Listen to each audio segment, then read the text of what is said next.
de um assunto que ele é mais real do que a nossa própria realidade. Nós vamos destacar como tema os mundos. Esse assunto ele tem uma enorme relevância, mas também uma complexidade, porque nós vamos tratar sobre questões subjetivas, invisíveis, imortal e sobre questões eternas. Existem duas dimensões espirituais que regem tudo que é visível, mortal e terreno sobre a humanidade e sobre todos os astros. Nada acontece nesse plano nosso, nesse nosso habitat e também nos outros planetas sem antes passar pelo crivo das dimensões espirituais. Existe a dimensão espiritual da superioridade, da divindade, existe a dimensão espiritual, que é uma dimensão inferior da malignidade.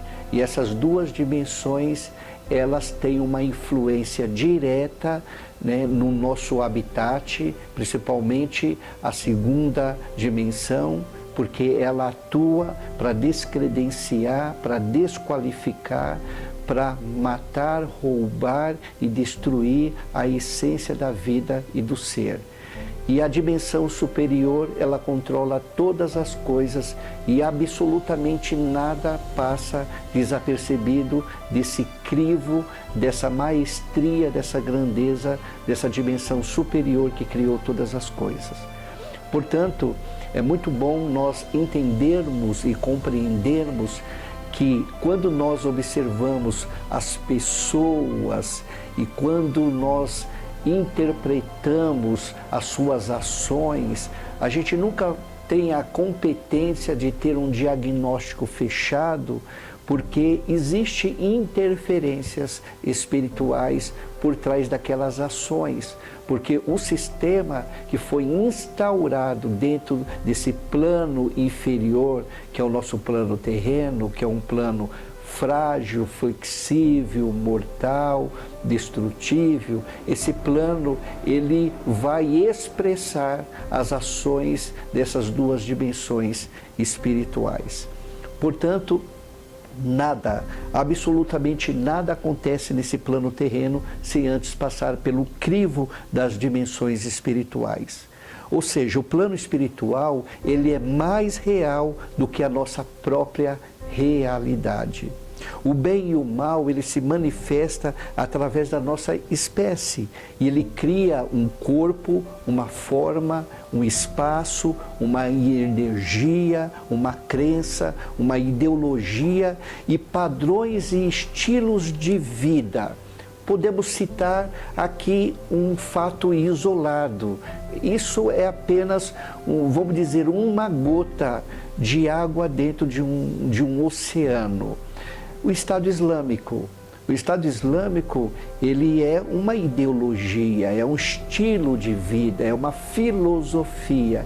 E essa filosofia, essa ideologia, esse estilo de vida, ele funciona, ele é arquitetado, ele se desenvolve, se perpetua por causa de um plano superior nas regiões espirituais.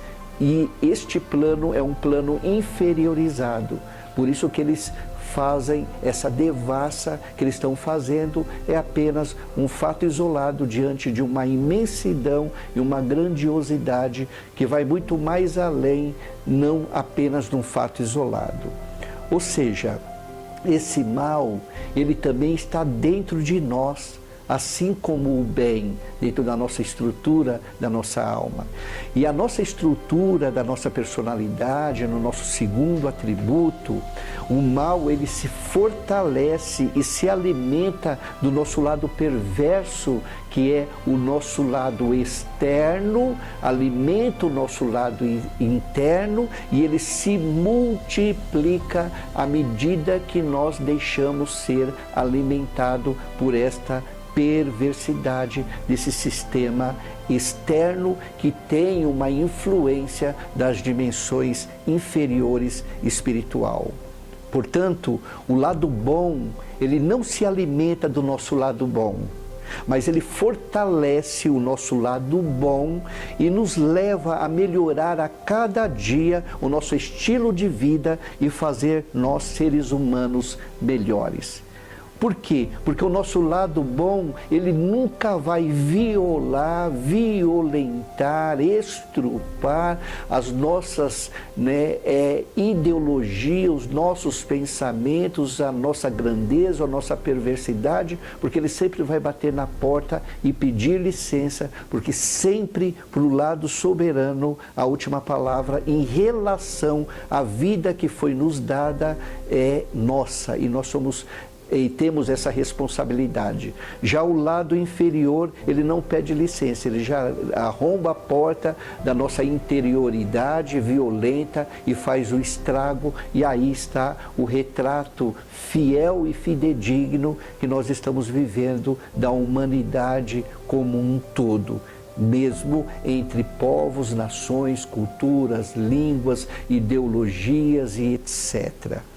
Os mortais em si, nós seres humanos, nós não temos garantia em nós mesmos, porque é o plano espiritual que rege a vida, tanto para o bem para com o mal. Ou seja, o mal, ele não é contrariado, ou ele não é contrário ao bem, no sentido de dualidade, quente e frio. O mal, ele é inferiorizado, ele é inferior em relação ao bem, porque o bem, ele é a essência, ele é a grandeza da divindade, e a divindade criou todas as coisas, controla todas as coisas, e ela permite muitas coisas através desse plano inferior, porque existe um propósito que será um dia, lá na eternidade, consumado, e esse mal será sugado e eliminado para todo sempre. Portanto, o bem, ele é soberano, ele tem o controle de tudo, porém ele permite a atividade do mal, porque quem deve decidir de que lado quer ficar são os humanos, através do seu livre arbítrio. Essa manifestação do mal e do bem, ela pode manifestar de maneira passiva ou de maneira ativa. Ou seja, a pessoa, ela pode ser passiva e a sua vida pode estar entrando em decomposição, porque ali existe uma atuação do mal. Por exemplo, este é um fato isolado, eu não quero espiritualizar, mas o contexto da qual eu estou conversando com vocês é um contexto espiritual. A pessoa, por exemplo, ela tenta o suicídio, ela está saindo de uma zona de depressão profunda e agora ela está tendo uma noção da realidade do seu mundo externo, do seu mundo interno. E aquela realidade externa traz um pavor, uma dor, um sofrimento, onde que ela não vê possibilidade de voltar para aquele plano exterior, de voltar a ser inserida na sociedade. Aí essa pessoa tira a vida, ou seja, a pessoa está vivendo uma vida passiva, mas essa passividade, de alguma maneira, ela vai matando, vai descredenciando, vai desvalorizando e vai sucumbindo a sua vida até que a morte assim o alcança. A pessoa também, ela não pode, em hipótese nenhuma, ser alheia à sua própria vida, porque ela é responsável e nessa responsabilidade ela tem todos os atributos para levar essa vida com excelência. O lado mal, ele invade, como eu já vos falei, e ele rouba e mata toda a estrutura da nossa psique, porque o lado mal, ele sempre vem para violentar, para arrebentar e para estrupar. Por isso que nós observamos que ao longo da vida muitos traumas nas quais as crianças herdam e na vida adulta só vai reproduzir aquela causa mesmo diante de um efeito que as pessoas tentam entender, mas tem uma origem, tem uma causa. E a causa, essas dimensões inferiores da espiritualidade ou das regiões espirituais do mal. O mal, ele destrói, ele rouba, ele mata a vida em todos os sentidos. Mas uma coisa é certa, o bem, ele constrói, ele liberta, ele enaltece a vida e os atributos da excelência humana. Além dele trazer vitalidade, grandeza, além dele trazer maestria e capacitação da pessoa sobressair e ser bem-sucedida, também esse bem traz benefícios externos para o próximo. Dessa maneira objetiva, você pode fazer uma releitura e saber aonde manifesta o bem e o mal dentro da sua vida ou no seu exterior.